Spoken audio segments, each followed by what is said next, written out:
La réalité, c'est que c'est une possibilité. Mais en fait, on oublie le chemin qu'il va avoir au milieu. Le but, c'est de donner, le but, c'est de partager, le but, c'est d'apprendre. La franchise, c'est de l'humain. On doit changer la vie de tout le monde. Bonjour à tous et bienvenue dans ce nouveau format vidéo. Je suis aujourd'hui avec Adri. Salut Adri. Salut Alicia. On va parler aujourd'hui entrepreneuriat, parce que tu cites souvent Iron Body Fit comme une école de l'entrepreneuriat. Pour autant, on peut pas dire qu'il existe vraiment d'école dans l'absolu quand tu veux entreprendre. Sinon quoi, on devrait tous passer un diplôme pour ça. Donc il n'y a pas d'école préconçue ou de formation diplômante qui te coche toutes les cases pour dire ça y est, t'es fait pour être entrepreneur. Pour autant, avec Iron Body Fit, on fait la différence. On pousse des gens, on apprend à des gens à gagner toutes les clés de l'entrepreneuriat. Et pour autant, certains échouent, certains se relèvent.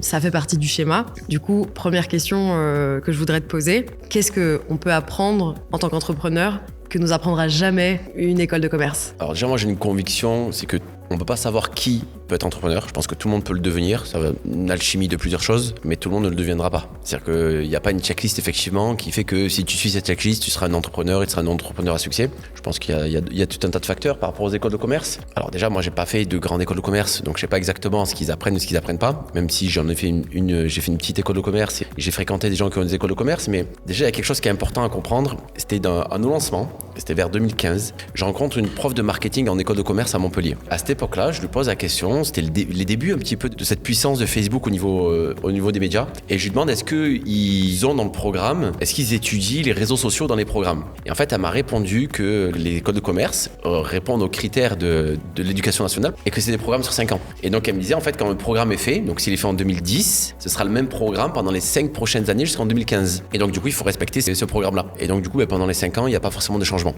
Il y a potentiellement des intervenants qui peuvent venir ou quoi que ce soit, mais les 5 ans à l'échelle des réseaux sociaux, donc 2015 à 2020, ou 5 ans à l'échelle de l'IA aujourd'hui, dans 5 ans, tu as le temps d'avoir plié le monde et les plier. Donc je pense que les écoles de commerce aujourd'hui ne sont pas orientées à fabriquer des entrepreneurs, elles sont orientées à fabriquer des bons cadres dirigeants dont ont besoin les entreprises, donc c'est pas forcément mal. Je pense que c'est une erreur de penser que école de commerce égale entrepreneur. D'ailleurs, si tu veux être un entrepreneur, je sais pas moi, dans la mécanique et monter un garage auto, tu as peut-être plutôt intérêt à faire une école de mécanique plutôt qu'une école de commerce.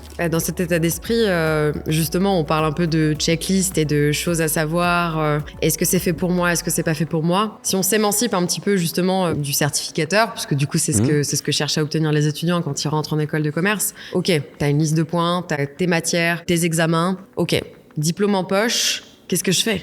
Et comment je sais où m'orienter si je sais que fondamentalement j'ai une idée, j'ai envie de monter un truc? Par où commencer et comment pas faire d'erreur? Ça, c'est une large question, on y reviendra, mais c'est quoi la prochaine étape?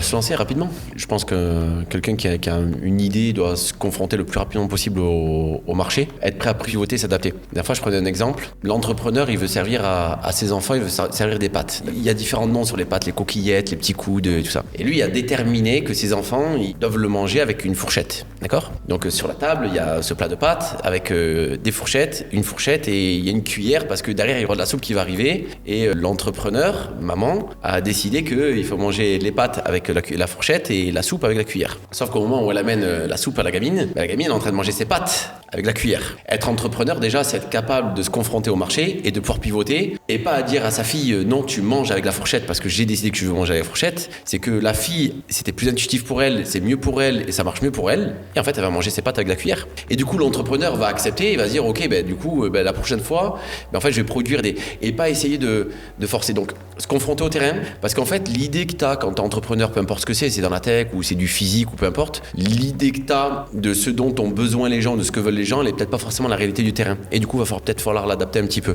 Mais le seul moyen de le savoir, c'est de se confronter très rapidement au terrain. Et quand je dis le terrain, c'est pas tes amis. Parce que moi, je vais venir te voir, je dis ouais, j'ai une idée, je vais faire ci, je vais faire ça. Les gens, ils vont tous se dire ouais, c'est génial, c'est une super idée. Ok, mais le jour où je vais le lancer et qu'il va falloir payer, tu vas le prendre? En général, c'est non. Donc, vraiment se confronter le plus vite possible, faire un produit minimum, là, une base de ton produit et te confronter le plus vite possible au marché. Ça sous-entend effectivement d'avoir la bonne idée au début. De toute façon, je pense que c'est ce qu'un entrepreneur il a de plus précieux. C'est la bonne idée au bon moment. Oh, je suis pas d'accord avec ça. C'est vrai? Pas du tout. Ok.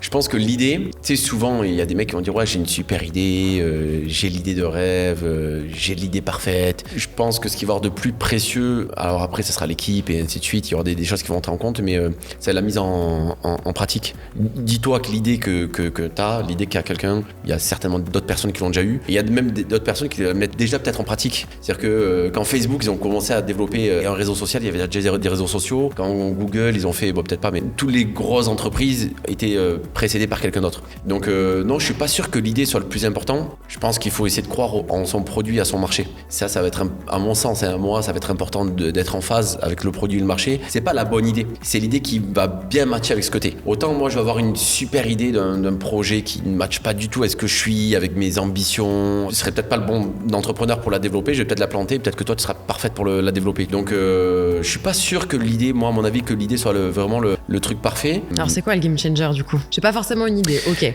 Mais par contre, j'ai envie. T'as souvent ce truc aussi de je veux entreprendre, non pas par choix, mais par défaut. De ceux par exemple qui souvent vont dire moi, je peux pas avoir de patron. Donc je préfère être mon propre patron et c'est ça le leitmotiv. Ça, du coup, c'est ce qu'on appelle un choix par défaut et qui est pas guidé plutôt par un truc positif, mais en tout cas par dire à défaut de savoir ce que je veux et ce que je veux faire, je sais ce que je veux pas faire. Est-ce que c'est ça le point de départ? Je sais pas, je pense qu'il va différent en fonction de chacun. Tu vois, même ça, je suis pas sûr que ce soit un bon point de départ. De dire, ouais, j'ai pas envie d'avoir un patron. Bon, je pense que ça veut un peu rien dire. La dernière fois, j'écoutais un podcast de mecs qui bossent pour, mais main dans la main avec Xavier Niel. Moi, j'ai dit dans des podcasts que je voulais pas avoir de patron, mais demain, tu me dis, bosse pour Xavier Niel, ça m'étonnerait pas que je dise pas non. En fait, demain, Elon Musk, il m'appelle, il me dit, Adri, je t'embauche.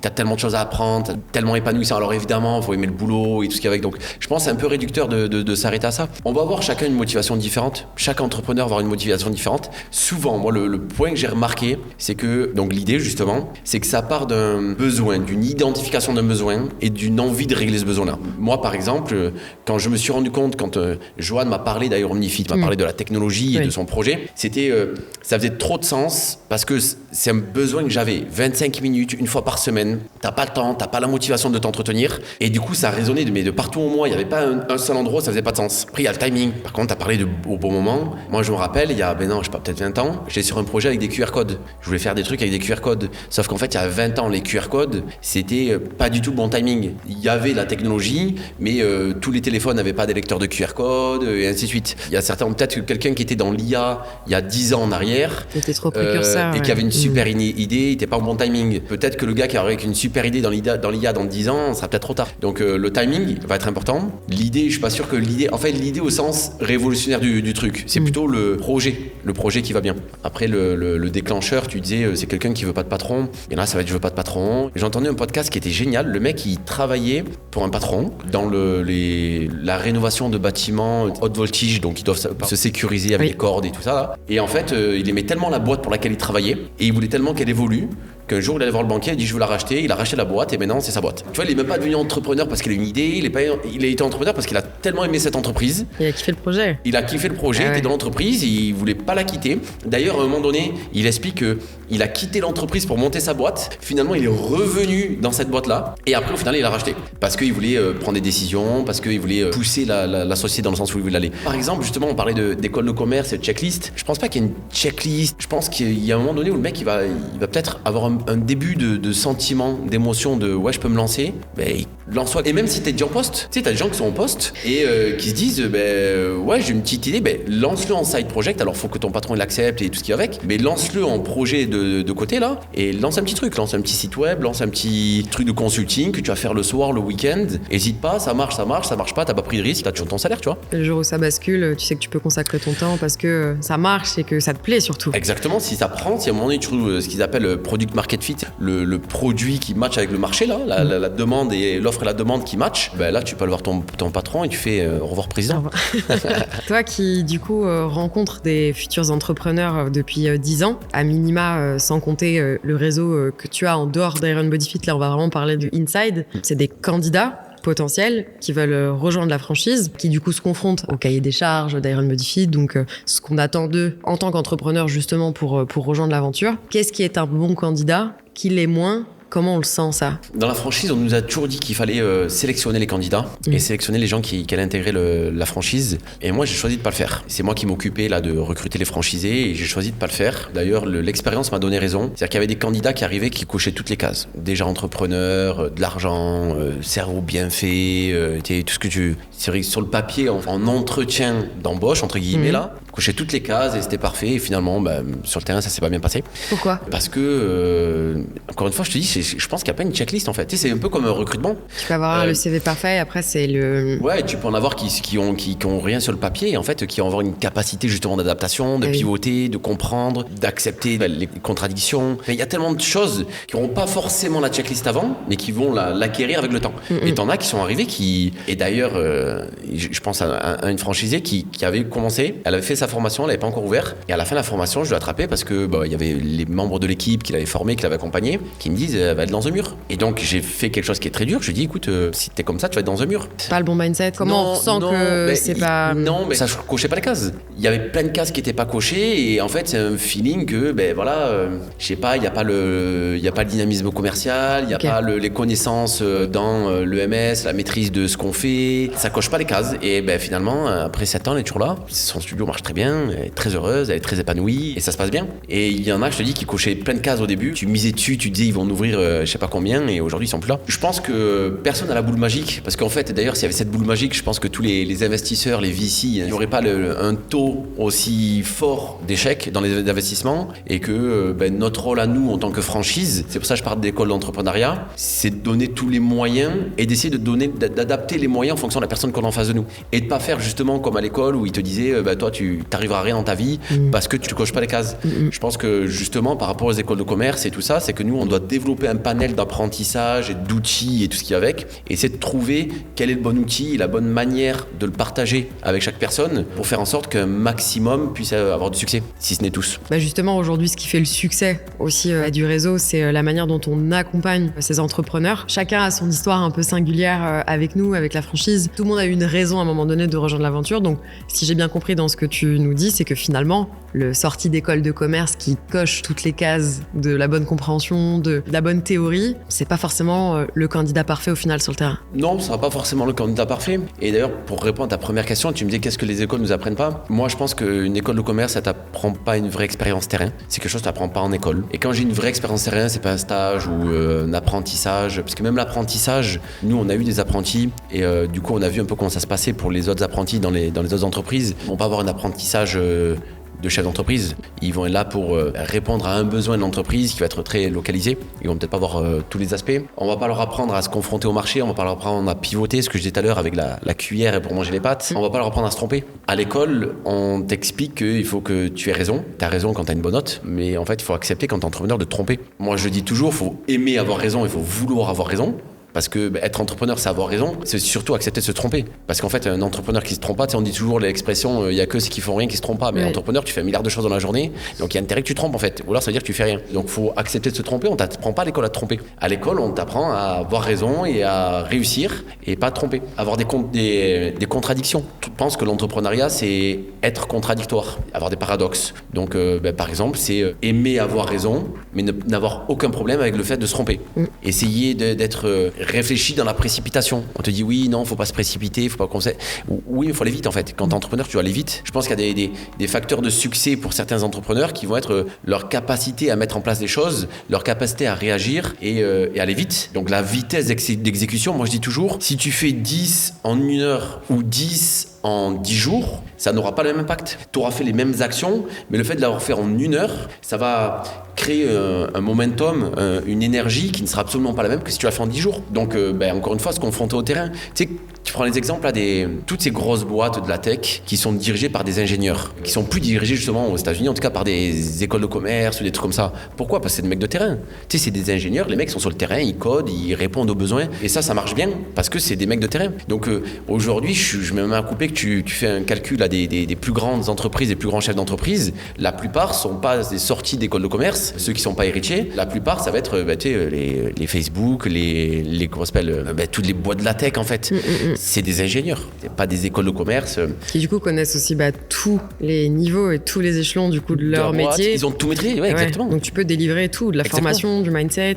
Ils savent écouter le retour du terrain. Et oui. Quand tu es ingénieur, que tu as développé un software et que tu dois vendre ce software et que tu es confronté à un client qui a besoin de ton software, tu vas lui dire, tu comprends son besoin, tu sais répondre avec lui. T'as quand même beaucoup d'entrepreneurs qui maîtrisent du coup pas forcément toute la chaîne. Là, j'imagine en le projetant sur toi, mais tu t'imagines ne pas savoir équiper? Mais non, c'est impossible. Impossible. Et d'ailleurs, c'est comme ça qu'on a commencé. C'est qu'en fait, on a commencé comme des ploucs, avec pas beaucoup d'argent, mais en fait, on a commencé sur le terrain. Et on s'est confronté tout de suite au terrain. Et d'ailleurs, on avait une franchise concurrente qui n'existe plus aujourd'hui, mais ils sont arrivés, c'était une équipe de 7 associés qui avait du pognon et ainsi de suite. Ils n'ont pas tenu longtemps. Pourquoi? Parce qu'en fait, sur les 7 associés, il y en avait un qui était formateur et qui était sur le terrain, mais les autres n'étaient pas sur le terrain. Ils avaient certainement jamais... Autant, ils faisaient même pas de séance d'électrosimulation. Et oui. Donc quand t'es trop éloigné, c'est mort. Donc moi, aujourd'hui, on part d'école d'entrepreneuriat. Dans l'école de l'entrepreneuriat des franchisés, on doit leur apprendre à vendre, on doit leur apprendre l'expérience client. Et donc, en fait, moi, quand je parle d'expérience client, c'est parce que tout ce qu'ils font, je l'ai fait. Alors, il y en a peut-être qui le font mieux que moi. C'est facile, c'est un peu léger de dire je serais mieux le faire que tout le monde. Mais je suis sûr que je suis dans le top 10 de n'importe quel coach en studio du monde entier. Et puis parce que c'est aussi comme ça que tu as construit tout ce service, cette valeur. Et puis du coup aussi de ramener, puis ça c'est l'histoire de la franchise, c'est de dire on a une ligne directrice commune. Là pour le coup il y a une checklist, il y a ça à faire, faut pas en sortir. Après tout le monde a sa patte, son style. Te concernant, t'es l'entrepreneur du coup par excellence qui jamais ne délivrera quelque chose que tu ne sais pas faire. Non, ce serait compliqué. Après si quand tu as une entreprise, quand tu passes de entrepreneur ou start-up, qui t'as une grosse boîte, si demain la boîte est grossie, automatiquement t'as des gens dans ton équipe, t'as des directeurs et ainsi de suite qui eux vont mettre en place des choses. Et donc au bout d'un moment, ou même de t'associer, si demain tu dois te diversifier ou quelque chose, tu chercheras quelqu'un qui lui par contre maîtrise. Et tu vois, pour revenir par exemple aux écoles de commerce, parce qu'on va pas non plus cracher sur les écoles de commerce, il y a quand même les écoles de commerce où les écoles vont quand même t'apprendre à avoir des réflexions, à avoir des, tu vas comprendre des notions. Moi j'ai fait 3 ans d'école de commerce, des notions comptables, des notions juridiques, des notions de finance. Il y a quand même des notions que tu apprends qui sont très importantes, qui te permettent d'être peut-être un peu polyvalent et qui vont manquer peut-être à certains entrepreneurs et qui vont devoir les apprendre. Oui. Mais du coup, ça va dans cette lignée-là. Aussi, une des checklists là, de l'entrepreneur à succès, c'est d'apprendre. Et d'avoir faim et soif d'apprendre. D'apprendre et d'avoir soif d'apprendre. Ça, par exemple, tu me demandais qu'est-ce qui va être pour moi un signal vert là, pour un franchisé potentiel, la soif d'apprendre. Quand je vois un franchisé qui me dit, qui dès le début, il n'assiste pas aux formations, ou il est un peu suffisant, c'est pas un bon signal. J'ai une histoire d'un franchisé là, vers le début où j'arrive dans son studio et entre 14 et 16, parce qu'on a la pause entre 14 et 16, peut-être une semaine qui était ouverte, il était fermé, il faisait la sieste. J'ai appelé son associé, je lui ai dit, faut que vous vendiez. Il m'a dit, mais non, mais si, faut vendre vite.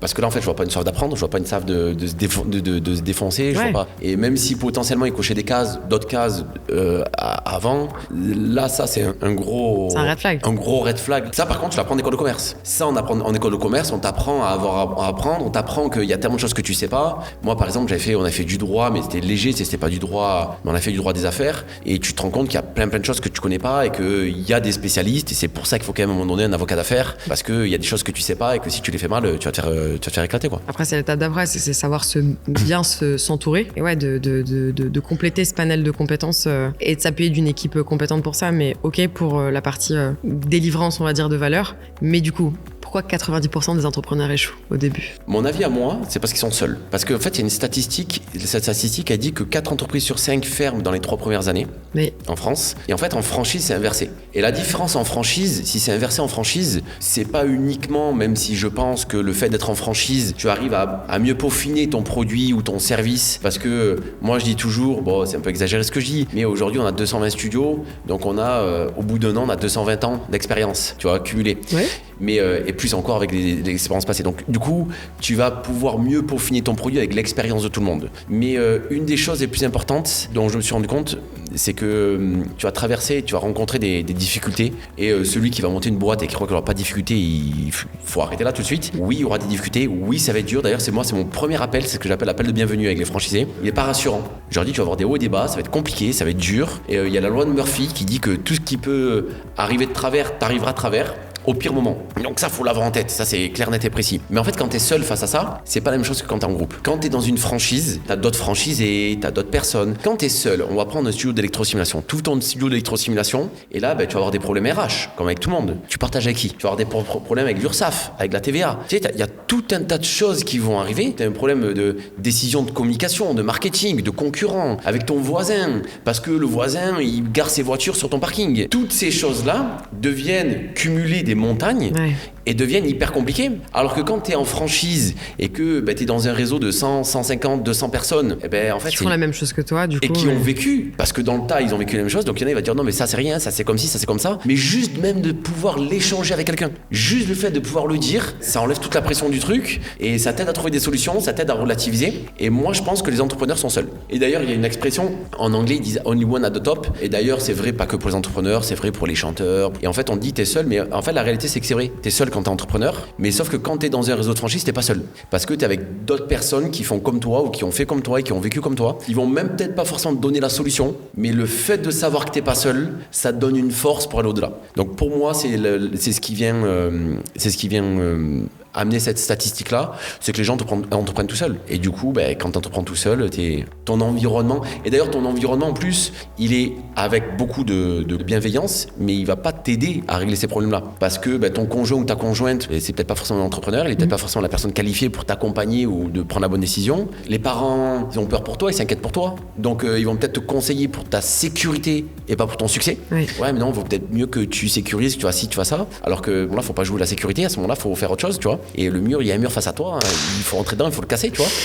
Et donc du coup, t'as pas un environnement adéquat. Je pense que c'est vraiment l'environnement, le fait de pas être seul. Évidemment, il y en a qui ont pas besoin et qui sont seuls et qui fonctionnent très bien seuls et qui ont pas besoin de tout ça. Ils sont dans les 10%, quoi. Mais ils sont dans les 10%. Et du coup, tu disais aussi plus tôt que justement, savoir entreprendre, c'est aussi savoir se tromper, faire des erreurs. Ça fait partie de l'apprentissage. Est-ce que toi, t'aurais 1, 2, 3 anecdotes, d'exemples de choses que tu aurais pu faire, des décisions que tu aurais pu prendre qui auraient fragilisé, ou une décision business que tu as pris et qui, en tout cas, derrière, t'a permis de rebondir, que du coup, tu peux conseiller aussi à faire, à pas faire. 3 anecdotes, 1, 2, 3, c'est toi qui vois. Alors là, j'en ai 3 en une qui me viennent. Mais avant d'en arriver là, c'est des grosses décisions et qui vont rejoindre un peu le début de mon propos. Mais avant ça, il m'arrive plein de fois avec les équipes de dire mais pourquoi on fait ça? On est en réunion, un truc comme ça, et pourquoi on fait ça? C'est de la merde. Et on me répond mais c'est ton idée. Et je leur réponds ouais, mais alors parce que je me rappelle pas. J'ai une particularité, c'est que une réunion qu'on a eue il y a 5 jours, un peu plus de 5 jours, je me rappelle pas. Alors il y a des stagiaires qui étaient un peu perturbés, mais ils me disent mais Adri, c'est toi qui as eu cette idée-là.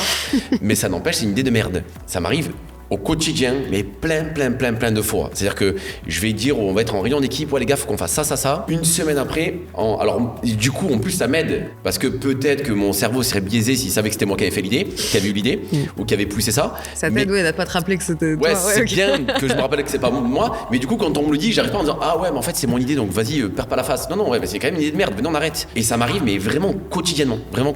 Ouais, si je dois en citer 3, c'est quand on a voulu attaquer le marché américain. En fait, quand on a voulu attaquer le marché américain, l'ambition, c'était de se développer et tout ça. Et j'ai voulu faire justement des choses de standard. Donc déjà, le but, c'était d'arriver structuré. Donc ça, c'est la première idée, première grosse erreur, c'est d'arriver structuré et super organisé. Donc avant même d'avoir une équipe là-bas, si on commençait à avoir on avait un gars, mais on commençait à monter l'équipe, on allait commencer à recruter, moi commencer à là-bas tout ça, des bureaux, et des bureaux bien, pas un petit bureau éclaté comme on a eu quand on a lancé la France où on avait 4 mètres carrés, on était 3 dedans. Non, parce que là oui, ça commence à faire un moment que voilà, ça fonctionne. Ça fait 7 ans. Voilà, on s'internationalise, on se structure, on fait les choses bien. Okay. Exactement.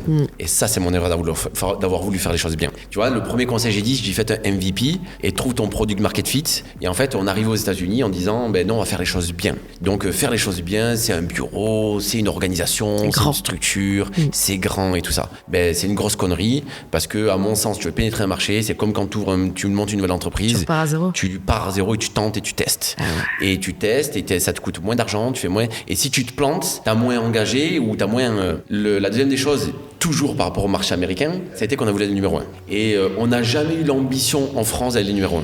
ni nulle part en fait. On a juste cherché à se développer, faire notre bout de chemin et parce qu'on avait des œillères et qu'on se concentrait sur ce qu'on faisait, on regardait ni à droite ni à gauche, donc on regardait pas nos concurrents, on regardait pas qui avait combien, on faisait ce qu'on avait à faire. Et en fait, on arrive aux États-Unis et on m'a dit oui, mais aux États-Unis, il y a vraiment cette culture de faut le numéro 1 et tout ça. Même si j'aime être numéro 1, j'aime gagner. Ceux qui me connaissent, ils savent à quel point j'aime gagner. Il y en a qui disent je suis mauvais perdant, c'est une petite parenthèse, je suis un bon gagnant. Mais en fait, la vérité, déjà gagner en entreprise, ça veut pas dire numéro 1. Concrètement, si t'es dans le Inc 500 là, des 500 meilleures entreprises du monde ou des États-Unis, t'es content, t'as gagné. Et du coup, le fait de vouloir être numéro 1, ça te pousse à mettre en place des actions qui vont te faire sortir de ta culture d'entreprise ou de ta vision ou de ton ambition ou de choses comme ça, parce qu'en fait, tu vas faire des choses pour être numéro 1. Donc ça, c'était ma deuxième décision liée au développement des États-Unis. Et la troisième, c'est encore une fois de sortir de notre culture d'entreprise, c'est que moi, en tant que franchiseur, j'ai une vision qui est qu'il y a deux métiers. Il y a être franchiseur ou ouvrir des succursales. Et nous, à l'heure actuelle, on n'a pas de succursales, on n'a plus de succursales parce que pour moi, c'est deux métiers différents. Sauf qu'on arrive aux États-Unis en se disant, le fait d'avoir des succursales, ça va amener du cash flow, ça va amener de la rentabilité. Et en fait, on a voulu ouvrir des succursales et on s'est planté dessus. Donc en fait, j'ai trois décisions liées au même développement de marché, qui n'est pas n'importe lequel de marché. C'est les États-Unis, c'est la Moby Dick, c'est le rêve américain, c'est tout ça. Trois décisions qui m'ont amené à perdre beaucoup d'argent et de temps aux États-Unis sur ce marché-là et de mettre dans une situation un peu compliquée en fait et de mettre en plus du coup tout le groupe en difficulté. Et à ce moment-là, on a peur.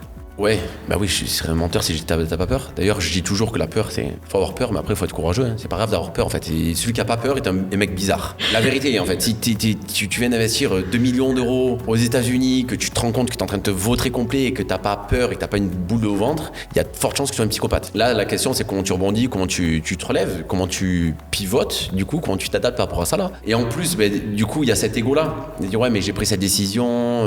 Il y a d'autres personnes, du coup, qui sont là-dedans, des associés. Il y a des membres de l'équipe, il y a des investisseurs. Donc, est-ce que je m'entête? Je m'entête pas. D'ailleurs, ça, c'est une bonne caractéristique d'un entrepreneur. Il doit savoir quand s'entêter, il doit pas savoir quand ne pas s'entêter. Alors d'ailleurs, tu le sais même pas, parce que du coup, tu as ta conviction. Mais si tu t'es entêté, que tu devais pas t'entêter, t'es un con. Et si tu t'es pas entêté alors que tu étais entêté, t'es un con. Le bon entrepreneur, in fine, sera celui qui aura su quand s'entêter et quand ne pas s'entêter. Et quand, des fois, piller la boutique et repartir en arrière. Mais du coup, c'est drôle parce qu'il y a eu une forme d'allitération dans ta phrase. Il faut savoir quand s'entêter. Et quand est-ce qu'il faut savoir quand s'endetter? Quand est-ce qu'on le sait qu'il faut le faire, qu'il faut pas le faire, que c'est risqué, c'est pas risqué? Bon, après, c'est de larges questions, mais... Je pense que tu le sais pas. Moi, en tout cas, pour ma part, après, j'en ai regardé un petit peu des gens, je pense que tu le sais pas. Je pense que moi, j'avais entendu un jour que, en fait, t'es un héros si tu y arrives et t'es un connard si tu réussis, si t'échoues. Et c'est une réalité, faut l'accepter quand t'es entrepreneur. Mais sur le moment, t'es persuadé que tu dois le faire. Et si tu l'es pas, tu le fais pas. C'est que sur le moment,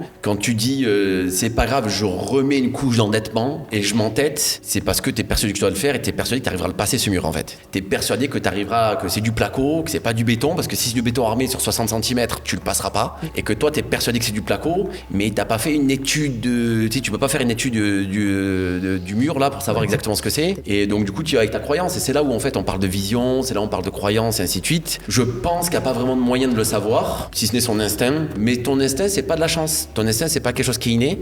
Ton instinct c'est quelque chose que tu auras nourri avec ton expérience. Donc je pense qu'un entrepreneur qui a 10, 20 ou 30 ans d'expérience aura plus de facilité et plus de faculté potentiellement à savoir si le mur c'est du placo ou du béton qu'un jeune fou. L'avantage quand t'es un jeune fou, c'est peut-être que t'as pas vu que c'est 60 cm de béton, mais que t'es un mongol et que tu vas tellement fort dedans que tu le perces quand même. Ouais. Ça te laisse des séquelles, mais tu le perces quand même et t'es quand même passé au travers, tu vois. Mais là, du coup, ça devient un faible pourcentage. Donc, je pense qu'on ne sait pas et qu'il faut le faire. Et il faut accepter de se tromper et il faut accepter que peut-être tu vas plier la boutique et que tu auras tout perdu. D'ailleurs, en France, alors on essaie de dire que on a pas de mal avec ça, mais en France, que tu le veuilles ou non, tu auras une casserole, tu auras un abruti qui a planté sa boîte. Moi, aujourd'hui, on nous regarde en disant ouais, c'est bien, vous avez du succès ou quoi que ce soit. On n'est pas à l'abri que dans les prochaines années, on plante et que parce que, je sais pas moi, pour diverses raisons, marché, n'importe quoi, erreur de jugement ou n'importe quoi. Aujourd'hui, avec la situation actuelle, je pense que je vais postuler dans différentes entreprises pour me recruter. Je pense à ne pas avoir trop de mal à trouver un poste poste bien placé.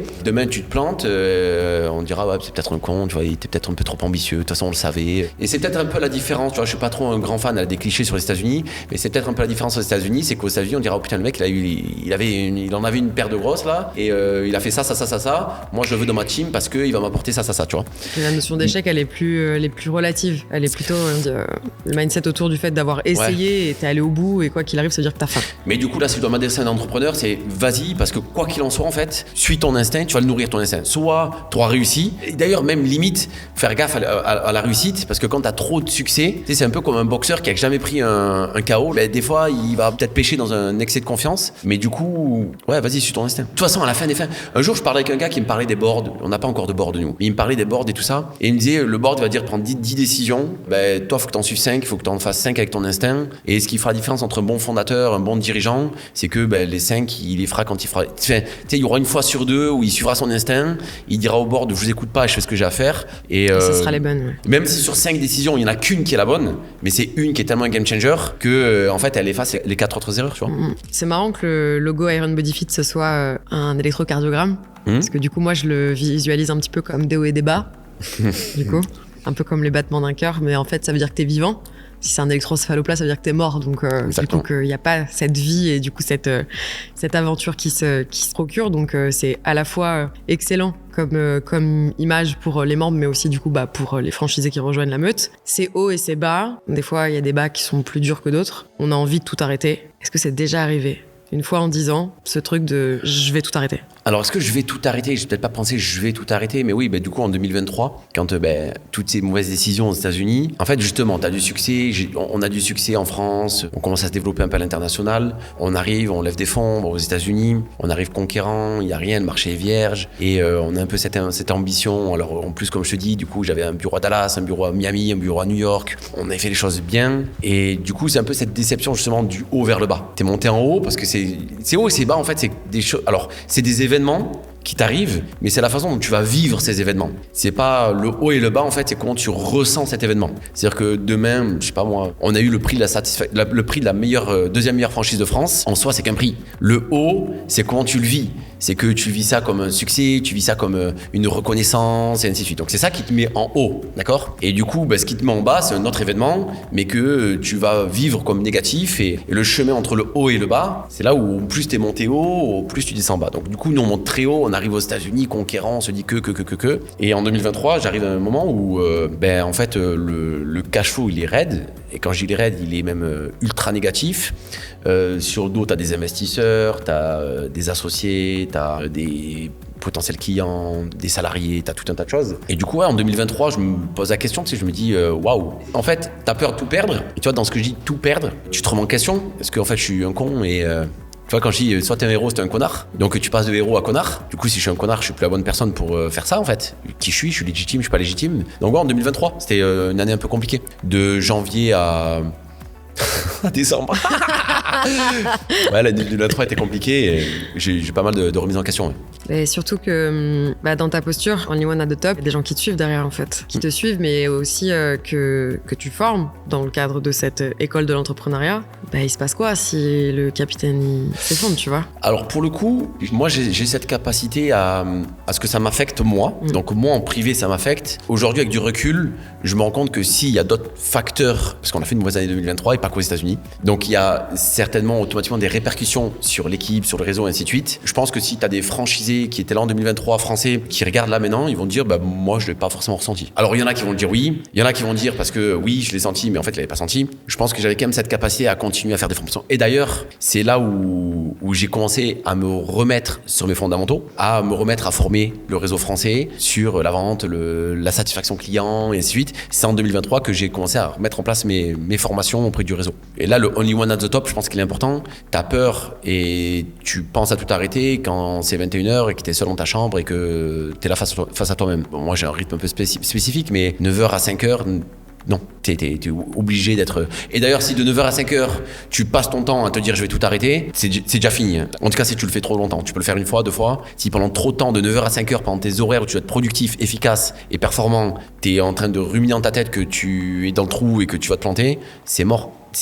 Trouve vite une solution de sortie parce que là, t'y arriveras pas. Mais justement, pour pas tout arrêter, comment on rebondit et comment on corrige le tir? Comment on éponge un peu les plaies et que 2 ans plus tard, on repart et que là, on est là et on se parle. On fête les 10 ans dès demain avec tout le monde. Comment on rebondit comme ça, en fait? Alors pour le coup, nous, on a rebondi parce qu'on a fait en 2024 la meilleure année de toute l'histoire. Bah ouais. On a fait une très très belle année. On a ouvert 54 studios en 2024, 30 en France. Le réseau est performant. Et en fait, comment on repart? On revient aux fondamentaux. Et moi, je le dis, je l'appelle en formation, j'appelle ça la phase 1. La phase 1, on revient aux fondamentaux. Donc tu vois, je l'ai dit, je suis revenu aux fondamentaux. Alors ceux que tu maîtrises, ceux dans lesquels tu es bon, ceux qui apportent de la valeur à tes clients, alors là en l'occurrence au réseau et ainsi de suite. Donc moi, je me suis remis à... Non, alors on va revenir dans l'ordre. La première des choses, déjà tu relativises. Et je me suis posé la question, je me suis dit, ok, bon, allez, admettons, qu'est-ce qui peut se passer? Les États-Unis, c'est mort, on plie bagage et on part des États-Unis. Oh, ouais. Est-ce que ça veut dire que la France est mort? Est-ce que ça veut dire que l'Europe c'est mort? Est-ce que ça veut dire que le Canada qui marchait très bien c'est mort? Absolument pas.